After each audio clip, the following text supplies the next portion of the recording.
It's time for Defending and Commending the Faith with Joe Mott, inviting the atheist, agnostic, and skeptic to examine for themselves the evidence for the Christian faith. We are all limited by what we do not know and by the things we think we know but are not true. Dr. Joe Mott earned his PhD at LSU and was a distinguished math professor at Florida State University for 38 years, helping to write 3 math textbooks and authoring over 30 research articles in math. He is now the host of this radio program, Defending and Commending the Faith. Here is Joe Mott. Hello to everyone. Welcome to the program. In the last episode, I was discussing the resurrection of Jesus from the dead. It is now almost universally accepted that Jesus was crucified under the authority of Pontius Pilate in Jerusalem, and Jesus did indeed die on the cross. In fact, it has been estimated by the time of the crucifixion of Jesus, the Romans had crucified as much as 30,000 men in Palestine alone. But there's a significant difference between Jesus' death and the deaths of the other almost 30,000 crucified in Palestine at the time of Jesus. Namely, Jesus was the only one who died for the sins of the lost world. Matthew records 4 phenomenal events that took place at the exact same time that Jesus was dying on the cross. First, darkness covered the entire land of Israel. That's in Matthew 27, verse 45. It implies a complete eclipse of the sun. Second, the massive curtain in the temple between the holy place and the most holy place was torn from top to bottom. That's in Matthew 27, verse 51, part A. Third, an earthquake happened at that identical time.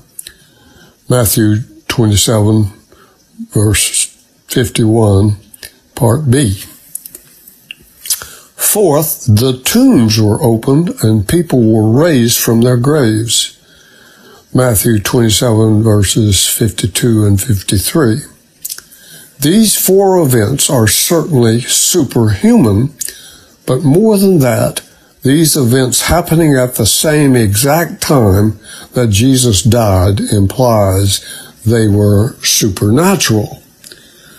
Nothing like the resurrection is claimed by any other founder of a religion, and no miracle has as much historical evidence to confirm it. The fact that both the Old Testament and Jesus himself predicted that he would rise from the dead makes the miracle of the resurrection even stronger in its significance. When dealing with people who refused to believe in him despite his miracles, Jesus rested his case for his deity on the resurrection. The resurrection was predicted both in specific statements in the Old Testament and by logical inference. First, in Psalms 16, verse 10 says, "You will not leave my soul in Sheol, nor will you allow your Holy One to see corruption." Psalms 22, verse 1 records that Jesus said on the cross, my God, why have you forsaken me?" Jesus' resurrection is mentioned in Psalm chapter 2, verse 7, and is implied in Isaiah 53, verse 10. Psalm 22 shows much about what happened to Jesus on the cross and implies the clear teaching that the Messiah was to die. Isaiah 53 has multiple references to his death for our sins. Equally evident teaching that the Messiah is to have an enduring political reign from Jerusalem. That can be found in Isaiah chapter 7, verse 6, in Daniel chapter 2, verse 44, and in Zechariah chapter 13, verse 1. There is no way to reconcile these two separate teachings unless the Messiah who died is raised from the dead to reign forever. Jesus died before he could begin to reign. Only by his resurrection could the prophecies of a messianic kingdom be fulfilled. Daniel chapter 9, verses 25 through 27 tells us much about the time when the Messiah will be, quotes, cut off, end quotes. I think that refers to his death. The decree to, quotes, restore and rebuild Jerusalem unto Messiah the Prince shall be 7 weeks and 62 weeks. The street shall be built again and the wall, end quotes. The meaning of weeks can refer to any period of 7. It is generally accepted that it should be interpreted as 7 years. So the period of 69 weeks is therefore taken as 483 years. A year in Jewish reckoning is 360 days. Thus, 483 years equals 173,880 days. There are several decrees about rebuilding parts of Jerusalem, but the one to rebuild Jerusalem and the streets and the wall was given on March 14th in the year 445 BC. Therefore, accounting for leap years, it will come out to be the week of Passover and the week of Jesus' crucifixion in 33 AD. According to my calculation, it turns out to be on Thursday of that week. On several occasions, Jesus predicted his own resurrection, even in his earliest part of his ministry. He said, quote, destroy this temple of my body, and in 3 days I will raise it up, end quotes. That's in John chapter 2, verse 19. In Matthew chapter 12, verse 40, he declared, quotes, as Jonah was 3 days and 3 nights in the belly of the sea monster, so will the Son of Man be 3 days and 3 nights in the heart of the earth, end quotes. To those who had seen his miracles and still stubbornly would not believe in him as the Messiah, he often said, quotes, an evil and adulterous generation craves for a sign, and yet no sign will be given to it but the sign of Jonah, end quotes. That's found in Matthew 12, verse 39, and in chapter 16, verse 4. After Peter's confession, Jesus began to teach his disciples, quotes, that the Son of Man must suffer many things and be killed, and after 3 days rise again, end quotes. That's in Mark chapter 8, verse 31. And this became the central part of his teaching from that point until his death.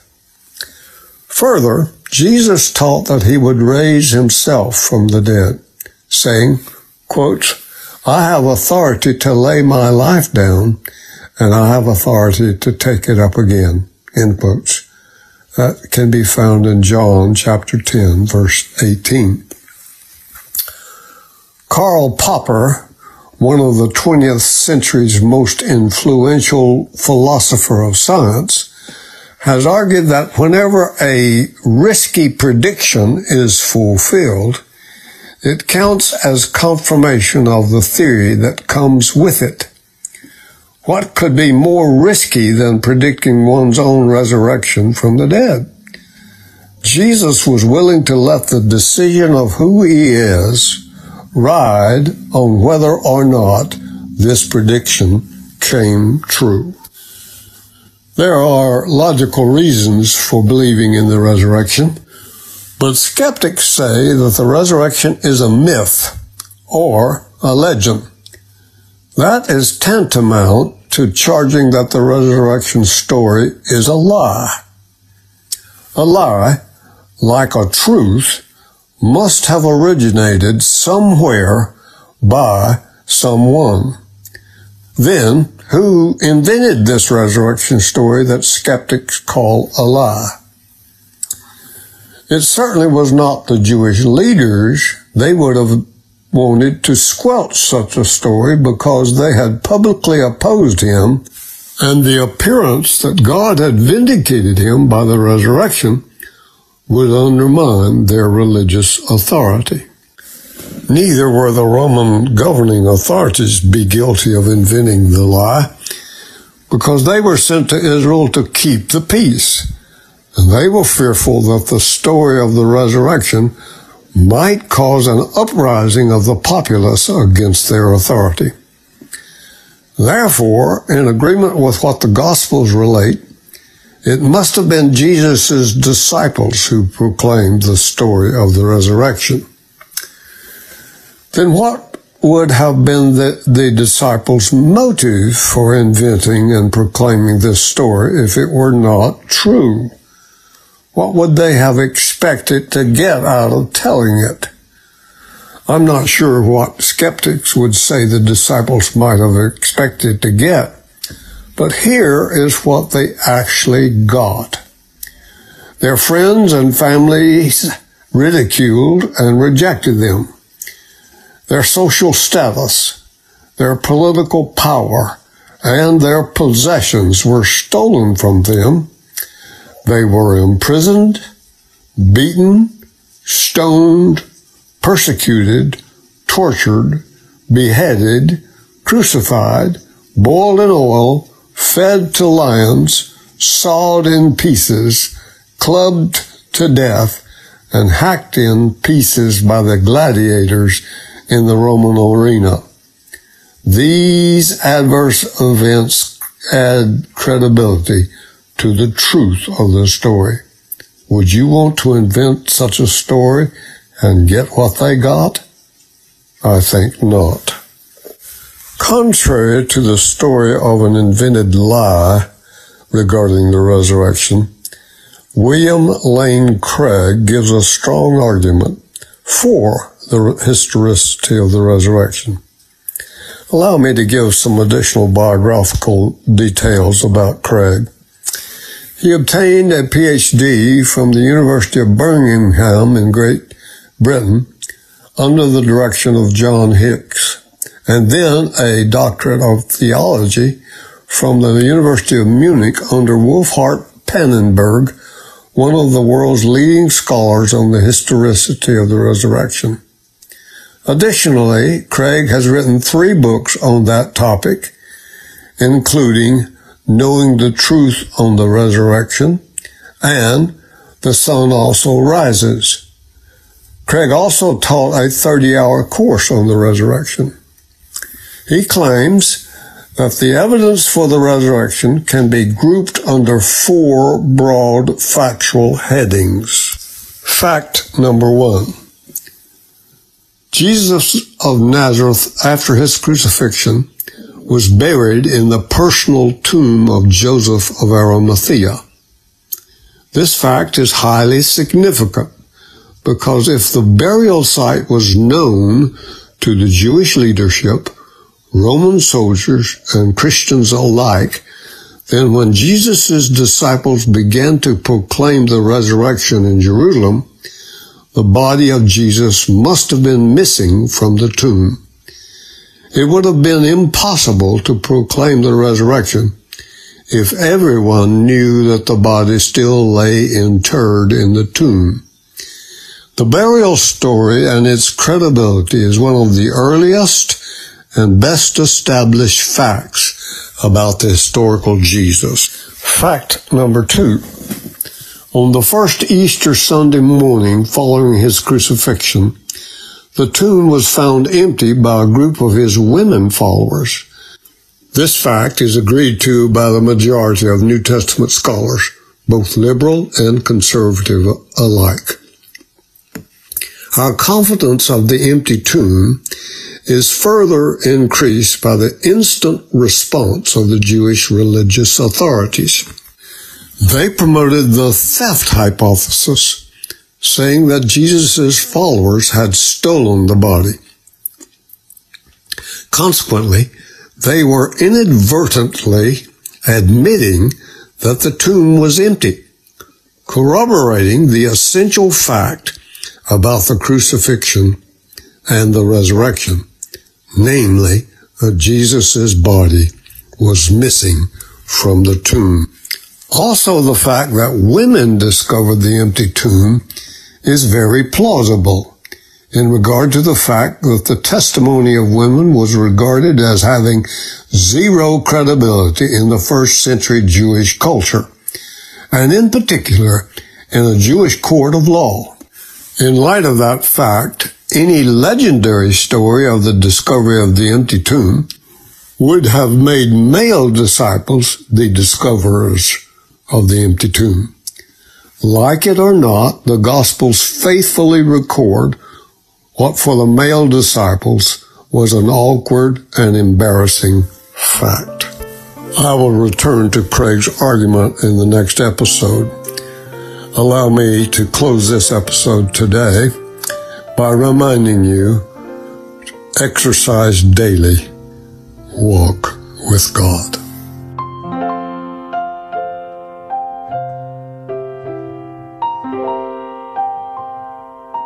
Thank you for listening to Defending and Commending the Faith with Joe Mott, a production of Wave 94 Radio in Tallahassee, Florida. If you have any questions or comments for Joe, please forward them to Doug Apple at Wave94 at this email address, dougapple@wave94.com. And be sure to join us every Monday evening at 6:45 p.m. on Wave 94 and subscribe through your favorite podcast app. Defending and Commending the Faith with Joe Mott.